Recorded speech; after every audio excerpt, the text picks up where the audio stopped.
வணக்கம். இன்றைய செய்திகள். திருச்செந்தூர் முருகன் கோவிலில் தாவேக தலைவரும் நடிகருமான விஜய் இன்று அதிகாலை சுவாமி தரிசனம் மேற்கொண்டார். நேற்றிரவு சென்னையில் இருந்து தனி விமானம் மூலம் மதுரை சென்ற விஜய் அங்கிருந்து சாலை வழியாக இன்று அதிகாலை திருச்செந்தூர் சென்றடைந்தார். அங்கு விஜய்க்கு தாவேக தொண்டர்கள் உற்சாக வரவேற்பு அளித்தனர். இதைத் தொடர்ந்து திருச்செந்தூர் சுப்பிரமணிய சுவாமியை விஜய் தரிசனம் செய்தார். அங்கு அவருக்கு பூரண கும்ப மரியாதை அளிக்கப்பட்டதுடன் வெற்றிவேலும் வழங்கப்பட்டது. பின்னர் கடற்கரைக்கும் சென்று அவர் வழிபாடு மேற்கொண்டார். நீட் தேர்வு நடைபெறும் மே 3ஆம் தேதியும் அதற்கு முந்தைய நாளான 2ஆம் தேதியும் மருத்துவக் கல்லூரி மாணவர்களுக்கு அவசிய தேவையின்றி விடுமுறை வழங்க வேண்டாம் என தேசிய மருத்துவ ஆணையம் அறிவுறுத்தியுள்ளது. சென்னை திருவான்மியூர் முதல் அக்கரை வரையிலான கிழக்கு கடற்கரை சாலை விரிவாக்க பணிகள் 2 மாதங்களில் முடிவடையும் என்று அதிகாரிகள் தெரிவித்துள்ளனர். சென்னை திருவான்மியூர் முதல் நீலாங்கரை அருகில் உள்ள அக்கரை வரை 10.5 கிலோமீட்டர் நீளமுள்ள கிழக்கு கடற்கரை சாலையை 6 வழிச்சாலையாக விரிவாக்கம் செய்யும் பணிகள் தொடங்கி நடைபெற்று வருகின்றன. இந்த பணிகள் நீண்ட காலமாக தாமதமாகி வருகிறது. தற்போது பணிகள் இறுதிக்கட்டத்தை எட்டியுள்ளதாக அதிகாரிகள் தரப்பில் கூறப்படுகிறது.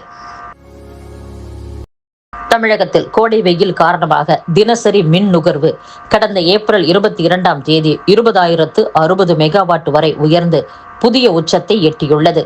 மேலும் வரும் நாட்களில் தினசரி மின் தேவை 22,000 மெகாவாட் வரை உயரக்கூடும் என மின் வாரிய அதிகாரிகள் தெரிவித்துள்ளனர். வீடுகள், அலுவலகங்களில் பயன்படுத்தப்படும் 20 லிட்டர் பிளாஸ்டிக் குடிநீர் கேன்களை 30 முறைக்கு மேல் மறு பயன்பாட்டிற்கு உட்படுத்தினால் அபராதம் மற்றும் சட்ட நடவடிக்கை எடுக்கப்படும் என்று உணவு பாதுகாப்புத்துறை எச்சரித்துள்ளது. அதேபோன்று நேரடி வெயிலில் குடிநீர் கேன்களை வைக்க வேண்டாம் எனவும் அதனால் பிளாஸ்டிக் சேர்மங்கள் நீரில் கலக்கக்கூடும் என்றும் தெரிவித்துள்ளது. இதுகுறித்து உணவு பாதுகாப்புத்துறை அதிகாரிகள் கூறுகையில், தமிழகத்தில் குடிநீர் கேன் உற்பத்தி மற்றும் விநியோக நிறுவனங்கள் அனைத்தும் உணவு பாதுகாப்புத்துறையின் வழிகாட்டுதல்களை முறையாக பின்பற்றுவது அவசியம்.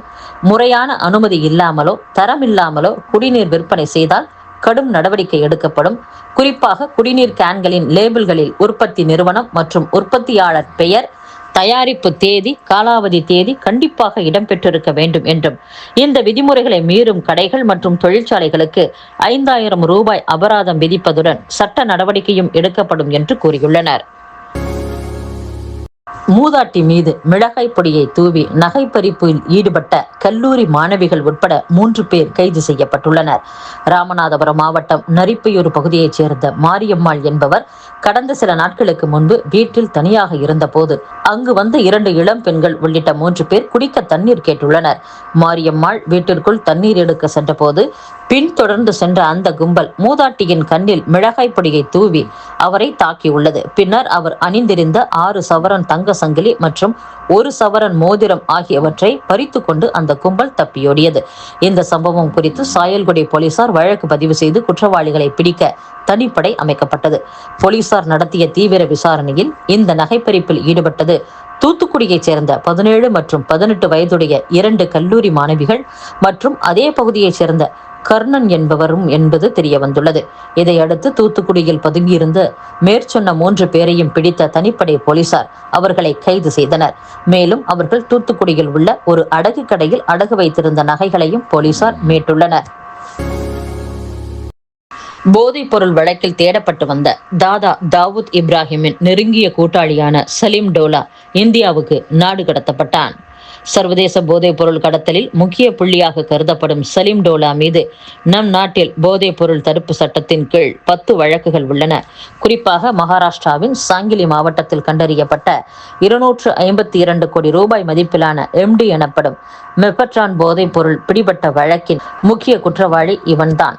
பாகிஸ்தானில் பதுங்கியுள்ள பயங்கரவாதி தாவூத் இப்ராஹிமுடன் நெருங்கிய தொடர்பில் இருந்துள்ளான். சிக்கிம் மாநிலத்திற்கு 2 நாள் பயணமாக சென்றுள்ள பிரதமர் நரேந்திர மோடி அங்கு சிறுவர்களுடன் கால்பந்து விளையாடினார். பிரதமர் நரேந்திர மோடி 2 நாள் பயணமாக சிக்கிம் மாநிலத்திற்கு சென்றுள்ளார். அங்குள்ள சிறுவர்களுடன் கால்பந்து விளையாடும் புகைப்படங்களை அவர் தனது சமூக வலைதள பக்கங்களில் பகிர்ந்துள்ளார்.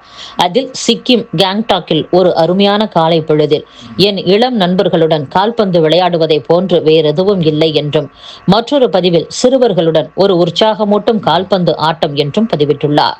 இத்துடன் செய்திகள் நிறைவடைகின்றன. மீண்டும் நாளை சந்திப்போம். வணக்கம்.